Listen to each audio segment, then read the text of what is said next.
This dashcam clip has been causing a stir online, and I've been tagged in it a ton of times to clear up not just the point that the uploader is trying to make, but also the comment section, which has a few silly comments. The clip is fairly simple. The camera car is proceeding on a dual carriageway. They're passed on the left by a Ford Focus. The description of the video is saying that the Ford Focus was committing an illegal act by passing on the left, or undertaking as it's sometimes known as. Most will understand that the left lane is marked differently. It has become an exit lane, so if you thought the camera vehicle was middle lane hogging, you would be wrong, and once the lane has been designated as an exit lane, you are allowed to pass on the left. If you're travelling at night, you will also notice that the studs, or cat's eyes as they're commonly known as, on the left edge of the road will change colour from red to green, which signifies that it's either an exit lane or a slip road, and once again, once the studs have changed from red to green, you can pass on the left hand side. Naturally, you should be very careful in doing so, watching out for cars that might want to move over suddenly, because as well versed as people are at checking their blind spot on their offside, they're very poor at doing it on their near side.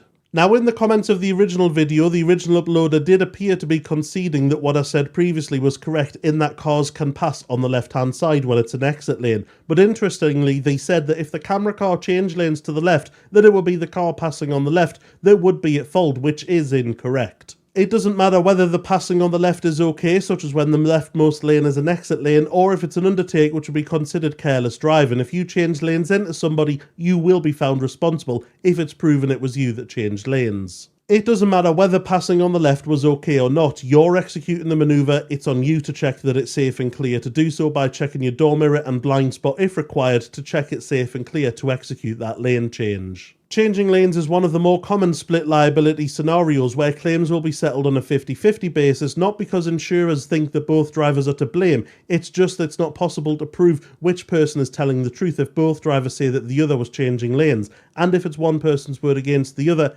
and there's no evidence, it'll be settled on a 50-50 basis because it's one person's word against the other. That's why it's a great idea to have a dash cam for when events like this happen, because it cuts out the ambiguity, and if somebody else changed lanes into you, you can prove it with a dash cam. I've got a number of recommended dash cams with affiliate links on my website linked on my profile page if you want to grab one. So in conclusion, you can pass on the left when you're in an exit lane. Once it's marked as an exit lane though, you should still be very careful. If you change lanes into a vehicle or directly in front of a vehicle which results in a collision, you will be found at fault, regardless of if you're moving left into an undertaking car or right into an overtaking car. If it can be proven you're the one changing lanes, you're at fault. Lovely jubbly, sound as a pound.